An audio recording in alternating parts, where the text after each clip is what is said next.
But on the screen here to start, we're talking about nutrient offsets today, and I'm going to explain what they are. And so in the interest of time, and then had to have a conversation at the end, I'm going to take you on a bit of a journey and do some storytelling. And so we'll hold questions till the end, and then we'll have a discussion. And I'll be sticking around for morning tea and things as well. So today is about encouraging awareness and support of knowing all the options on the table, because we do care about this outcome. And the reason we've already touched on today. This is a photo from the Canberra Times on the screen. It was on the front page of the Canberra Times. And that is, of course, blue-green algae, Lake Burley Griffin. I'm not going to explain eutrophication to you all. I think you're all well across it. That's why we're here and we care. We've already acknowledged country. And so I'd reiterate what Andy had said before.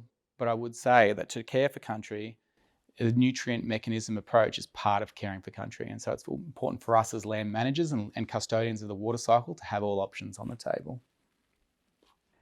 But what we're trying to take you through today is really about the why, the what, and the how.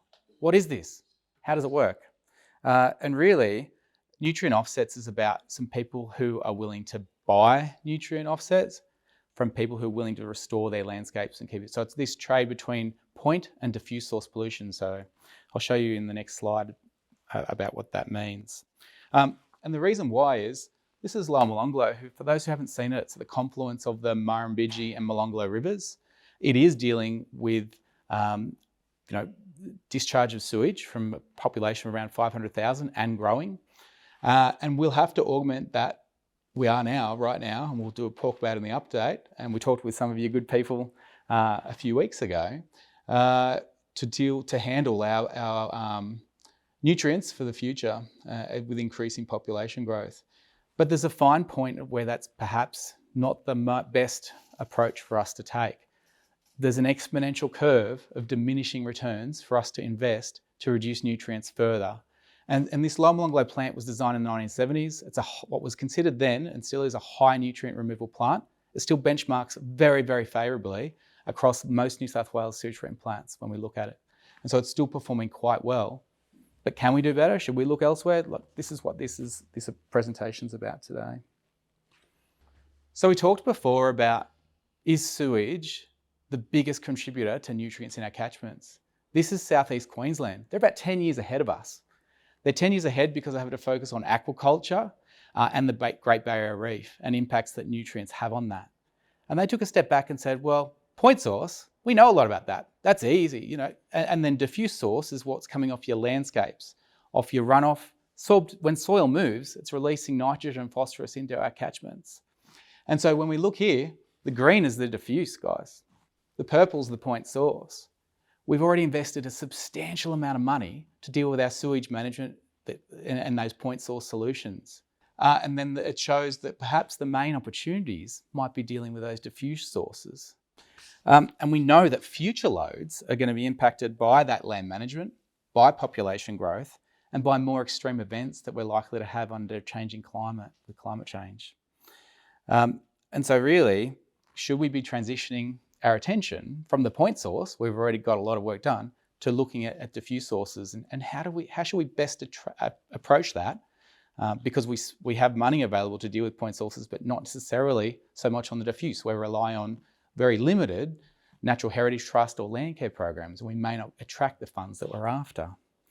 And so, can we redirect that diminishing returns in point source to diffuse source? That's what nutrient offsets is really all about. And so 2 years ago at the Ozwater conference, so that's an Australian Water Association conference in Adelaide, I attended a presentation from Queensland Urban Utilities and Griffith University together. And it's about nutrient offsets, but it was still very frontier days. I could see some potential perverse outcomes from this approach. Could be ruined by some rogue cowboy sort of actions if you could just buy offsets. And instead of upgrading plants where you should, well, that's easy, let's go do that. Well, no, we don't want that. It should really be, as Sue had alluded to before, avoidance first. Engineering controls to an appropriate extent, a risk-based approach, balancing that cost, risk, performance. And then after that, last resort, offsets might be an option where you can redirect that funds instead of buying a certain outcome of nitrogen, you could invest far more effectively elsewhere in the catchment to achieve that nutrient reduction. And so I worked with my industry peers. We engaged Griffith University and got them to put together an industry paper, which we launched a few months ago, about saying, well, what are the risks and opportunities, benefits of this type of approach? And should this be considered? Because we need all options on the table for our regional resilience. And we really want to have benefit for the environment and for our customers who have to ultimately pay for all of these things that we want to do. We all flush a toilet, we all pay a bill, that supports this nutrient reduction. We want the best possible outcomes. And I encourage you to read the report from Professor Michelle Burford at Griffith. It's attached. Some of these photos are hyperlinked quite cheekily in the slides that'll get sent out. And if that's not apparent, I'm happy to send that separately. What Michelle and her team found was basically that there is value and there's demonstration of the benefits of nutrient offsets. And there was 3 main types of offset approaches internationally. There's a project style approach through to then multiple projects and then through to a full market-based mechanism style approach where you've actually got a cap and trade system. Australia generally plays here with one-off style projects negotiated with landowners. New Zealand has some of their sensitive catchments are managed in this cap and trade, as is Chesapeake Bay in the United States. So being showed quite successful.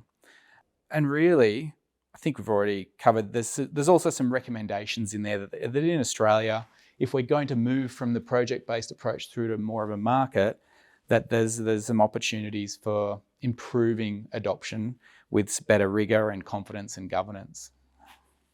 As I said before, offsets should only be used once nutrient emissions have been reduced to that reasonable, practicable, and feasible level. Should be stopped. We should prevent it first. But after that, and meeting that hierarchy, they're really, this restoration has potential for multiple benefits downstream, particularly where we choose to have that intervention. I'm not going to read out all the points on the slide. I'll let you read that at your leisure. But the benefits are multiple. They're social and environmental. But what does it look like? All right, so we're pivoting back to Southeast Queensland. And really, as I talked about there, they're quite stringent in their nutrient releases and their authorisations. What they already have is a bubble licence for the Moreton Bay. So the whole of the Brisbane area has a bubble licence for Queensland Urban Utilities. And what they then can do is shuffle between their plants the most cost-effective approach to reducing nutrients because they've got certain areas of interest, like the Canberra region, being Lake Burley Griffin is quite a centre of interest. This is the same for Moreton Bay for their aquaculture and then out to reefs after that. And so because they already had that sort of mentality and they're considering that total catchment pollution model approach, so where's your best bang for buck? Where's your best intervention?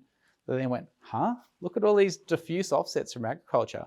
We're getting huge erosion gullies, truckfuls and truckfuls and truckfuls of soil getting washed down, smothering seagrass, releasing nutrients. And so they took a step back and said, hang on, let's work with Queensland government and set up a nutrient offset style approach. And so what they did was rehabilitate and restore kilometres of riparian waterways, keep stock out of the river, keep the soil in process, and by having that, they avoided nutrient occurring into that catchment. And that allowed them to realise the nutrient reduction that everyone is hoping to see. And they were able to do it more cost effectively than chasing this exponential curve of cost with not very good outcomes, with very marginal outcomes to improve nutrient performance. That's really the why. So what? The ACT water strategy and doesn't currently have this on the radar. We know we're revising that right now. So it's very timely this industry paper's come out that we might be able to then include it as all options on the table. Icon Water also is very interested because we've got a source water protection program. We work with councils and catchment management groups to have the best quality raw water we can for our drinking water supply because it makes sense to have it as clean as possible and to reduce our hazards. However, we've worked with the UMCN to undertake these actions for clean water reports, assessments for our 3 drinking water supply catchments. This was the first one we did, the Upper Murrumbidgee, when we brought that third catchment online after the Millennium Drought. This is one of the more later ones we did, which is Googong catchment. And so it's looking at these erosion hotspots and rating them from low through to extreme about what's occurred.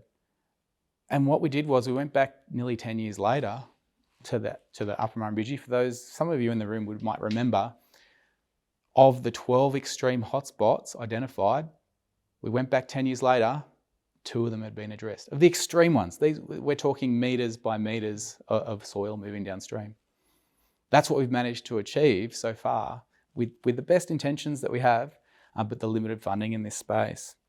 So could we take a step back and provide a total catchment pollutant model for the ACT region, so almost the UMCN region, and say, okay, if we want to achieve some objectives, can we redirect some limited funds if we've got population increasing, if we're going to have a Queanbeyan sewage treatment plant, if we're going to have a new Eastern treatment plant for Canberra, and we can realise some great engineering outcomes to a certain extent. After that, it might be better to spend on some of these catchment pollution reduction elements, and that could be a better investment and better outcomes.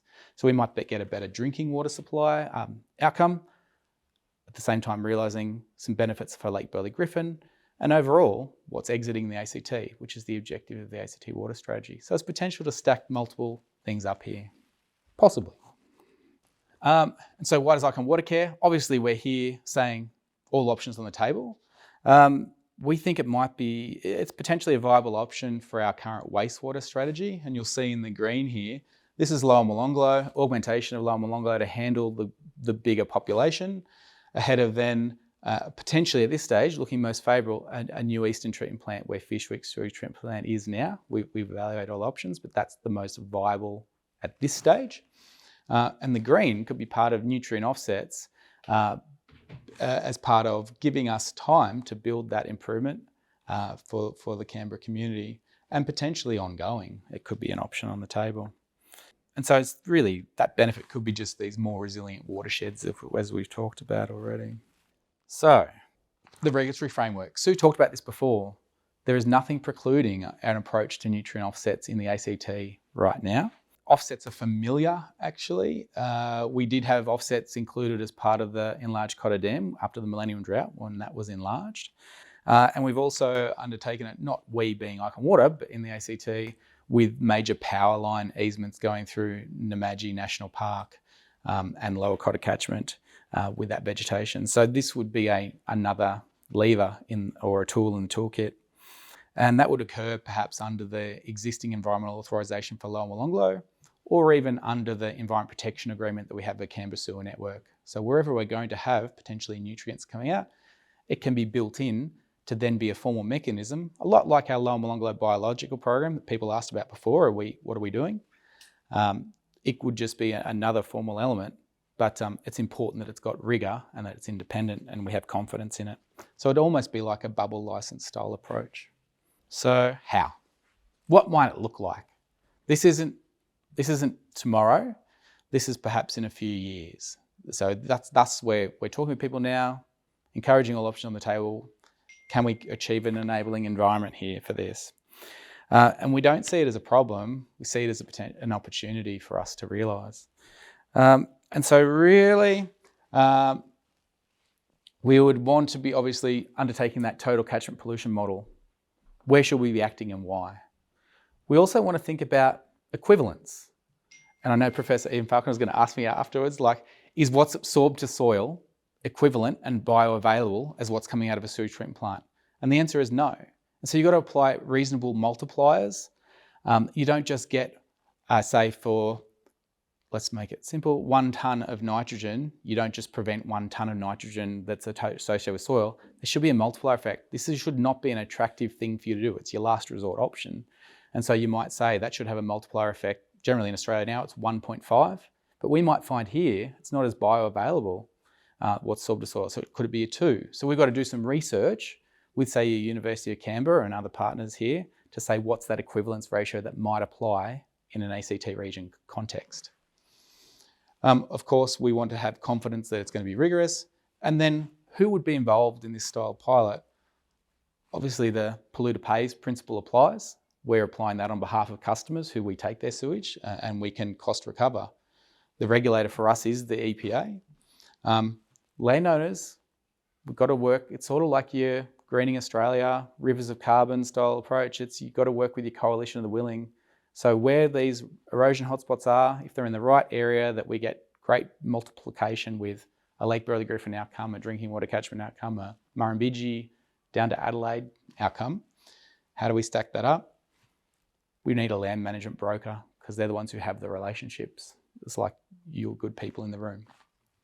And then we want to have confidence that it's being applied. So what's happening in Southeast Queensland is it's an independent body, like how Icon Water co-funds the ACT Water Watch with the ACT government. A similar style approach occurs in Southeast Queensland. They just call it something different. And they're the ones who undertake the independent monitoring to give it that rigour. So that's what it might look like. But as for a pilot, that might be years in the future. But just socialising it here now and seeing what we might think might be possible. But overall, it could really be a very positive opportunity for us to realise some better and more holistic environmental and social and economic outcomes. So that's the presentation. And Andy, should we open up to questions? I mean, it's a good one to discuss.